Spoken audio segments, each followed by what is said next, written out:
I woke up in my Michigan home, a sense of dread creeping over me like a shadow, despite the morning sun shining through the window. The stillness of the house felt unsettling, as if it was hiding secrets. As I made my way to the kitchen, I spotted an envelope on the table, stark against the familiar clutter. My heart raced as I approached it, sensing that it held something profound. Little did I know, it contained a betrayal that would shatter my world and rewrite my legacy without my consent. Before I dive into this story of deceit and resilience, drop a comment below to let me know where you're tuning in from, and don't forget to like this video to support my journey. I woke up that morning with a strange heaviness pressing down on my chest, though the sun streamed softly through the curtains of my Michigan home. The house was quiet, too quiet, as if even the walls were holding their breath. I shuffled to the kitchen, hoping a cup of coffee would clear the fog in my mind, but the unease lingered. Then I saw it, a thick envelope resting on the dining table, unfamiliar and out of place among the usual clutter of newspapers and mail. My hands trembled as I reached for it, the paper crinkling under my fingers like a whisper of something wrong. Inside was a document I never expected to see, a revised copy of my will. The ink was fresh, the signatures neat, but the words were poison. My children, my own flesh and blood, had altered my will without my knowledge, changing the distribution of everything I had spent a lifetime working for. Their names were there, but the parts that once ensured my wishes were clear were twisted into something I didn't recognize. A cold shiver ran down my spine as realization hit me. Someone had taken my voice while I slept. I sat down heavily at the table, the letter slipping from my fingers onto the wood. The memories of the years I'd poured into this home, the laughter, the tears, the promises whispered in the quiet corners, felt like they were crumbling into dust. I had always been careful, deliberate, and clear about what I wanted. But now, as I held this altered will, it felt like betrayal had been inked onto the pages alongside my name. Later that afternoon, I confronted them. My 3 children stood in the living room, their faces unreadable masks of calm. I looked at them, Annette, always so poised, David, quiet but firm, and Scott, whose eyes flickered with something I couldn't place. I held the rewritten will in my hands, my voice barely above a whisper as I asked, "Why? Why would you do this without telling me?" Annette's lips pressed into a thin line. "Mom, this is what you really want. We're just helping you make things right." Her words were smooth, but the hardness beneath was unmistakable. David nodded, adding, "We're doing this for the family's future, to keep things from falling apart." Scott's gaze was cold as he said, "You're confused. This is better for everyone." But their words felt like knives twisting inside me. I looked around the room that held decades of memories and felt a stranger's presence, alien and harsh. The warmth I once felt for them was replaced by a bitter ache. They claimed this was my true wish, but I knew in my heart it wasn't. I had always been clear about my intentions, and this was a theft of my voice, my choice. As the afternoon faded into evening, the house grew heavier. The walls that had once echoed with laughter now seemed to close in, suffocating. I wandered from room to room, touching the furniture, the photographs, the keepsakes, all the pieces of a life I had built with care. Each one was a reminder of what was at stake, and of how easily it could be taken away. I found myself in the small study where I had drafted my original will with the help of my lawyer, Robert. The desk was cluttered with papers, but among them was a copy of the will I had signed just months ago. My fingers traced the familiar ink, steady and sure, the testament of my wishes laid down with clarity and love. It was a stark contrast to the new document that now threatened to erase everything I had fought to protect. That night, I lay awake in my bedroom, the moonlight casting shadows across the ceiling. I thought about the years I had lived in this house, the quiet pride I took in making sure my affairs were in order, the careful conversations I had with Robert to safeguard my legacy. I remembered the promises I made to myself, to protect what was mine, to ensure that my wishes were honored no matter what. But now, those promises felt fragile, like a thread stretched too thin. I was no longer sure who I could trust. The betrayal was a cold, sharp thing that settled deep inside me, and I knew that the battle ahead would not be easy. My children, once my greatest joy, had become shadows of greed and deception. I glanced at the framed photograph on the nightstand, my late husband's face smiling back at me, a reminder of the life we built together. He had always been my anchor, my partner in both love and life. If he were here, I thought, he would tell me to stand tall, to fight for what was right. The house was asleep, but my mind raced. I felt the weight of years pressing down, the isolation creeping in like a slow chill. Yet beneath the fear and sadness, a flame of determination flickered. This was my home, my life, and I would not let it be stolen from me without a fight. Morning came slowly, the pale light filtering through the curtains. I sat at the kitchen table once more, the altered will lying before me like a challenge. I reached for the phone and dialed Robert's number, my hand steady despite the turmoil inside. "Robert, it's me," I said softly when he answered. "I need your help. Something's happened, I've discovered a new version of my will, and it's not mine." His voice was calm but concerned. "Stay calm. We'll look into this. You're not alone." As I hung up, I felt a small measure of hope. The battle was just beginning, but I was no longer standing in the dark alone. I would fight, not just for my property, but for my voice, my dignity, and the truth buried beneath the lies. Outside, the wind whispered through the trees, carrying the weight of years and secrets. Inside, I gathered my strength, ready to face whatever came next. The house held memories, yes, but it also held my resolve. And I would protect it all, no matter the cost. I sat in the quiet of my living room, the early morning light filtering through the lace curtains, softening the edges of the heavy weight pressing on my heart. The altered will lay on the coffee table, its presence a constant reminder of the betrayal I was facing. I reached for my hands, folded them tightly as if to hold myself together, and let my mind drift back through the years I had lived with a clear purpose, a quiet determination to protect those I loved and the legacy I intended to leave behind. I remembered the afternoons spent in Robert's office, the smell of leather-bound books and the scent of fresh ink on crisp papers.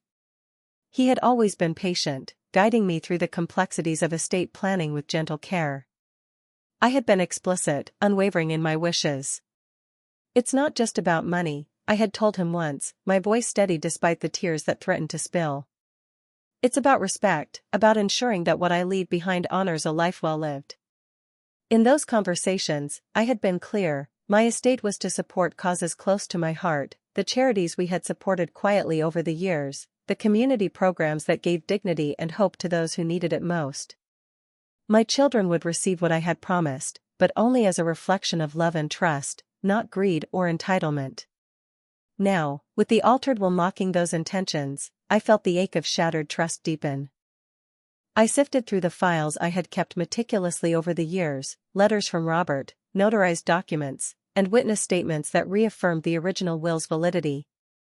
Each paper was a testament to my resolve, a shield against the darkness creeping into my life. One afternoon, as the rain tapped gently against the window panes, I spread the documents across the dining table. The contrast between the original will and the altered one was stark. The signatures, the clauses, the very language used, it all pointed to a truth that could not be ignored. I traced the lines with trembling fingers, feeling the weight of years of careful planning in every sentence. But it wasn't just the paperwork that mattered. Memories came flooding back, family dinners where I had spoken candidly about my wishes, quiet evenings when I had confided in close friends about the importance of preserving our legacy. I recalled a particular moment with Robert, sitting by the fireplace, when I had insisted he draft the will with extra precautions, ensuring it was beyond dispute. Robert had been more than a lawyer, he was a trusted confidant. I remembered his words then, firm but kind, "We'll make sure your wishes are protected, Mary.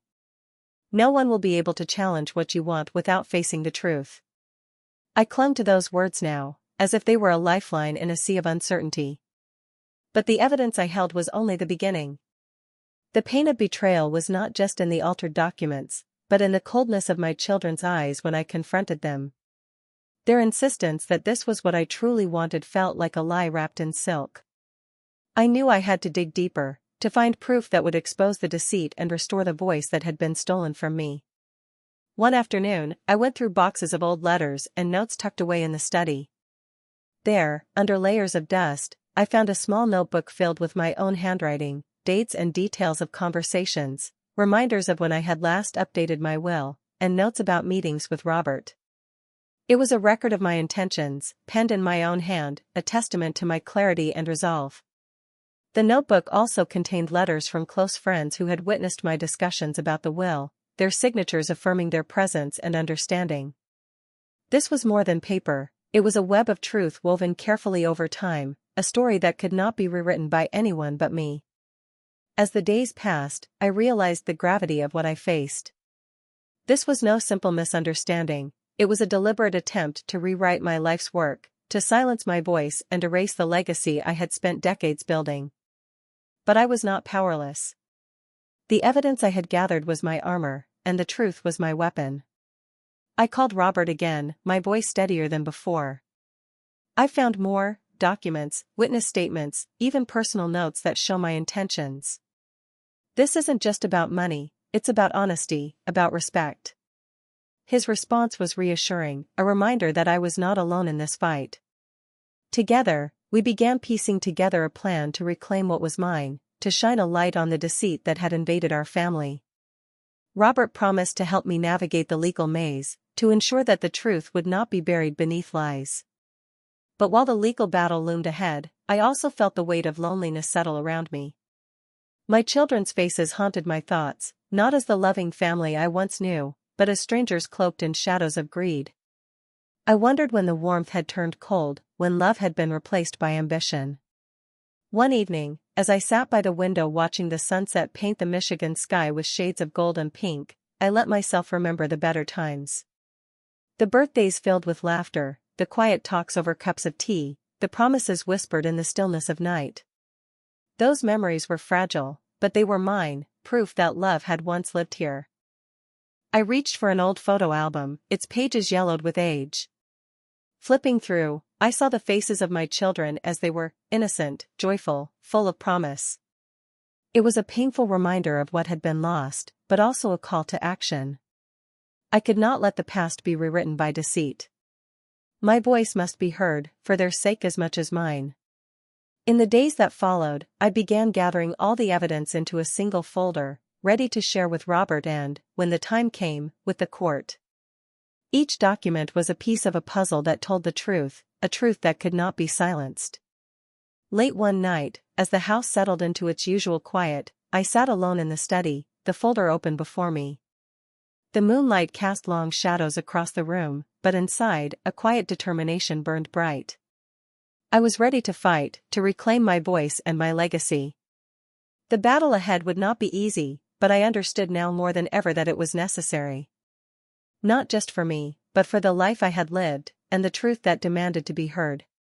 In that stillness, I made a promise to myself, to stand firm, to never be silenced, and to protect the legacy that was rightfully mine. The journey was just beginning, but I was no longer afraid. With clarity, evidence, and resolve, I would face the storm that threatened to break me. My story was not over, not by a long shot. The day they returned, the air in the house felt heavier, thick with unspoken threats and forced smiles.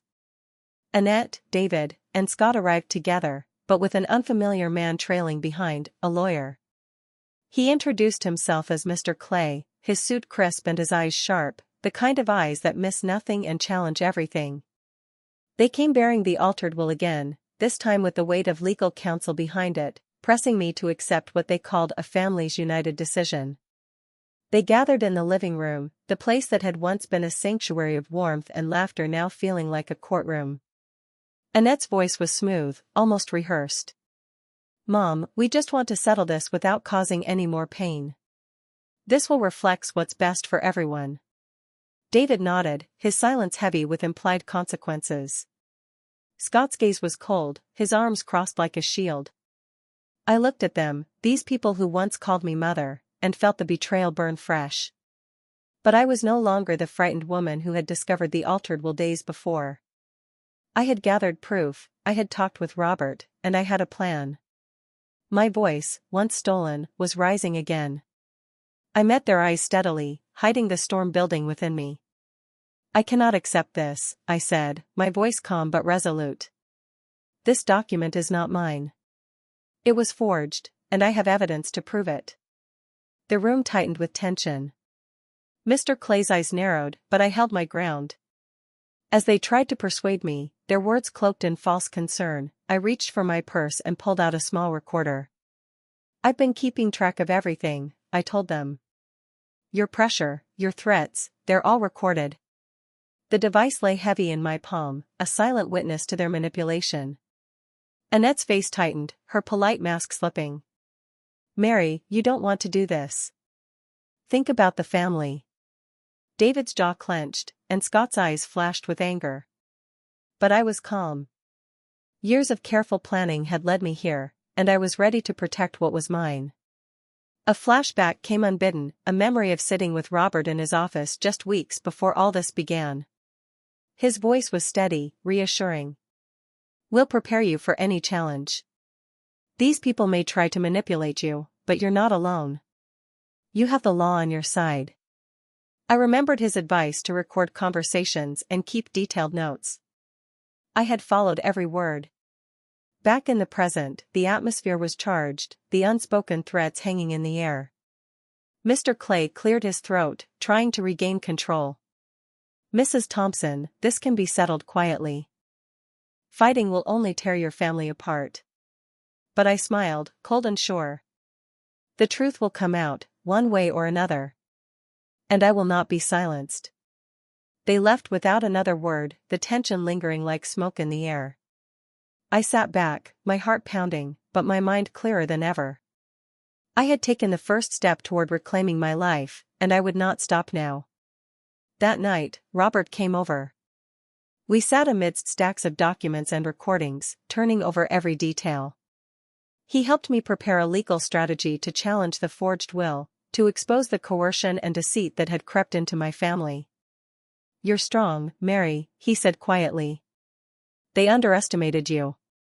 With this evidence, we can fight back and win. His confidence bolstered my own, and together, we mapped out the next moves. Despite the legal preparations, the emotional toll weighed heavily. I found myself retreating to the quiet corners of the house, seeking solace in memories and the comfort of familiar things. The betrayal of my children was a wound deeper than any I'd known, but I refused to let it break me. I spent hours going over the recordings, listening to their voices, the lies, the threats thinly veiled as concern. Each playback steeled my resolve. This wasn't just about property or money, it was about my dignity, my right to be heard and respected. Days turned into weeks as the legal battle loomed. I met with Robert regularly, preparing affidavits and gathering witnesses who could attest to my original wishes. Friends who had been present during the drafting of my will, neighbors who had overheard conversations, each one a thread in the tapestry of truth we were weaving. One evening, as the sun dipped below the horizon, I sat alone in the study, the weight of anticipation settling over me. I thought about the woman I had been, and the woman I was becoming. The quiet, gentle Mary had been replaced by someone fierce and unyielding, a woman who refused to be silenced or erased. I remembered the early days with my husband Charles, how we had built this life together. His steady hand, his unwavering support, they had been my anchor. Now, in his absence, I had to become my own anchor, my own defender. The night before the first hearing, I barely slept. The house was silent except for the ticking clock, each second marking the approach of a confrontation I could no longer avoid. I clutched a locket Charles had given me, the small emblem of our love, and whispered a promise to myself, I would not back down. When the day arrived, the courtroom was cold and impersonal, a far cry from the warmth of my home. But I stood tall, my folder of evidence heavy in my hands, my voice steady as I recounted the truth. Robert presented the recordings, the notarized documents, and the witnesses' statements with precision, each piece dismantling the falsehoods laid before the court. I watched as the judge's eyes flicked over the evidence, the gravity of the situation settling in the room. My children sat silently, their faces pale and drawn, the facade of control slipping away. In that moment, I realized this fight was not just about a will or an inheritance. It was about reclaiming my voice, restoring the respect that had been stripped from me. It was about standing up to the betrayal and refusing to be broken. As the hearing concluded, and the judge reserved judgment, I felt a quiet strength settle over me. The battle was far from over, but I had taken back the power that was rightfully mine. Driving home, the Michigan sky wide and open above me, I felt the stirrings of hope. This journey was painful and exhausting, but it was also a testament to resilience and truth. I was no longer the woman who woke up to betrayal. I was a woman reborn, ready to face whatever came next with courage and unwavering resolve. The courtroom was quiet except for the low murmur of voices and the soft shuffle of papers.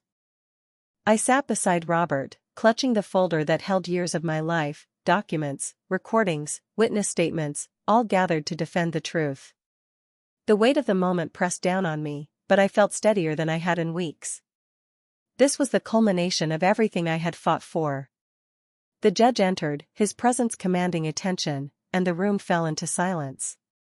Robert began presenting the case with calm authority, laying out the evidence that exposed the forged will and the manipulation behind it. He played the recordings I had made, the voices of my children revealing the pressure and deceit they had used to coerce me. Each word echoed in the room, stripping away the veneer of family unity they had tried to portray. I watched as the judge's eyes flicked between the documents and the people before him. The notarized papers, the witness affidavits, all pieces of a puzzle that formed a clear picture of the truth. My children sat quietly, their faces betraying the weight of the evidence against them. The facade of control they had maintained was crumbling. When Robert called the witnesses, friends and neighbors who had been present during the drafting of my original will, they spoke with conviction.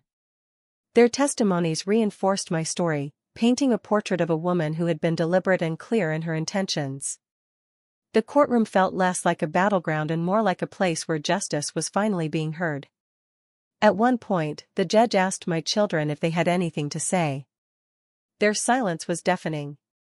The man beside them, their lawyer, Mr. Clay, seemed tense, his usual confidence shaken. I felt a mixture of sadness and vindication, sadness for the family we once were, and vindication for standing up to the betrayal. After hours that stretched like days, the judge leaned forward, his voice steady and sure. After careful consideration of all evidence, this court finds the altered will to be invalid. The original will, as presented by Mrs. Thompson, stands as the true testament of her wishes.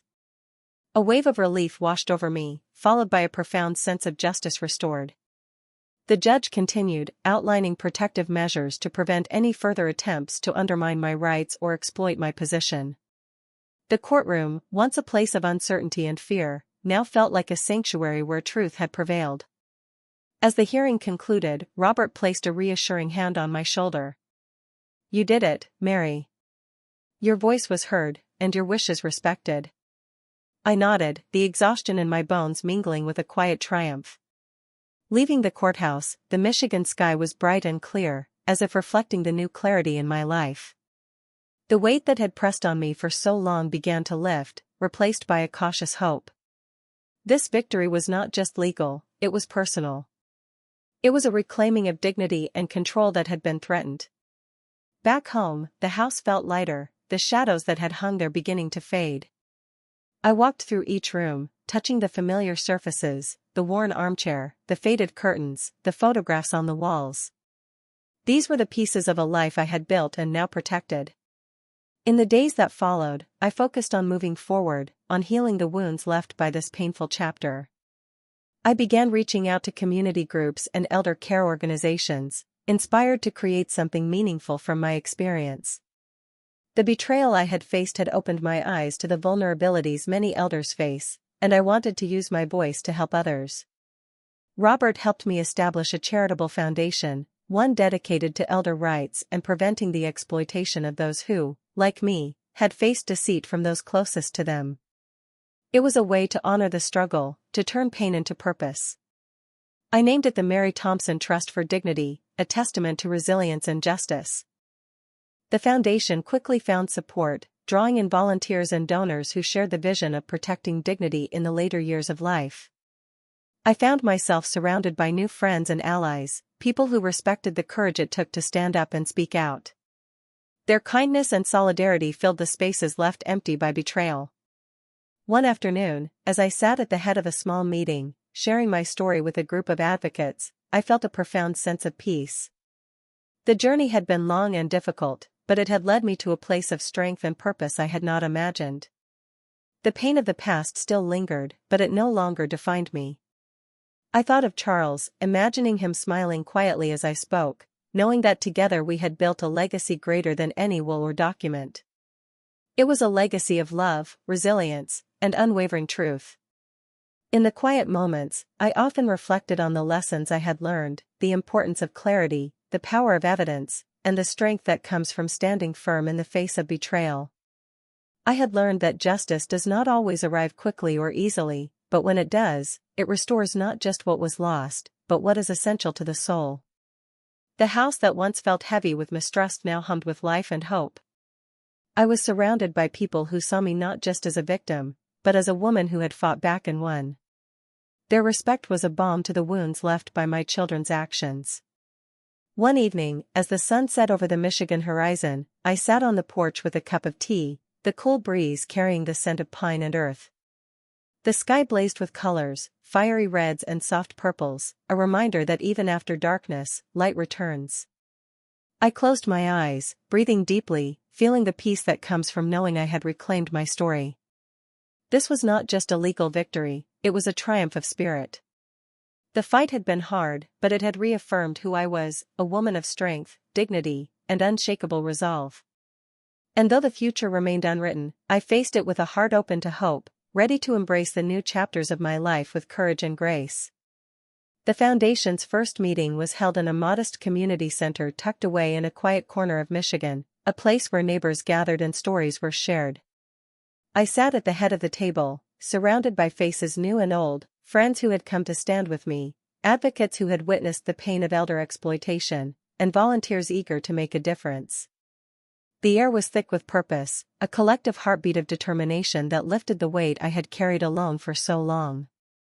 As I spoke, my voice steady but tinged with emotion, I shared the journey that had brought me here, the betrayal that had shattered my family, the fight to reclaim my voice, and the victory that had restored my dignity. Tears welled in my eyes, but I welcomed them. They were a release, a testament to the resilience that had carried me through the darkest days. I created this foundation to protect those who cannot always protect themselves, I told the room, my gaze sweeping over the attentive faces. To ensure that no one else suffers in silence, no one else is robbed of their voice or their rights. We will stand together, with strength and compassion. The room responded with nods, soft words of encouragement, and a quiet resolve that settled deep within me. It was more than I had hoped for, a community bound by shared purpose, ready to face the injustices that often went unseen. In the weeks that followed, the Mary Thompson Trust for Dignity grew. We organized workshops on legal rights for elders, created support networks for those facing family disputes, and partnered with local attorneys willing to offer pro bono services. Each success, no matter how small, felt like a victory against the shadows that had once threatened to engulf me. I found solace in these new connections, the warmth of people who saw beyond my pain to the strength beneath. They reminded me that betrayal, while devastating, need not define a life. Instead, it could ignite a fire, a call to action that transcended personal loss. One afternoon, as I prepared materials for an upcoming seminar, a young woman approached me after the meeting. She introduced herself as Emily, her eyes bright with hope and gratitude. "Your story gave me courage," she said softly. "My grandmother is going through something similar. I want to help her fight back." Her words struck a chord deep within me. Here was a new generation, ready to carry the torch forward, to protect and empower those who might otherwise be silenced. I felt a surge of purpose, knowing that my struggle had paved the way for others. As the months passed, the foundation became a beacon in the community. Local media began to take notice, featuring stories of elder rights and the importance of safeguarding wills and estates from manipulation. I was invited to speak at events, to share my experience and the lessons learned. Each time I stood before an audience, I felt the weight of my journey transform into something greater, a message of hope and resilience.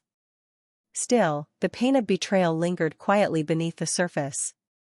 There were moments when I caught myself reaching for the phone to call one of my children, only to remember the chasm that had grown between us. Forgiveness was a distant shore, and I wasn't ready to cross it. But I no longer carried bitterness. Instead, I held a cautious peace, rooted in the knowledge that I had done all I could. One evening, as twilight settled over the Michigan landscape, I sat on my porch wrapped in a shawl, the cool breeze carrying the scent of pine and earth. The house was quiet, filled with the echoes of a life rebuilt and a legacy reclaimed. I thought of Charles, imagining his steady presence beside me, reminding me of the strength we had shared. I reached for a small wooden box on the table beside my chair, opening it to reveal a locket he had given me years ago. Inside was a faded photograph of us, smiling in a moment of simple happiness. I touched the glass gently, feeling the warmth of memories that time could not dim. The journey had been long and painful, but it had led me here, to a place of hope, of community, of purpose. I understood now that justice was not only a legal verdict, it was a daily choice to stand up, to speak out, to protect what is right.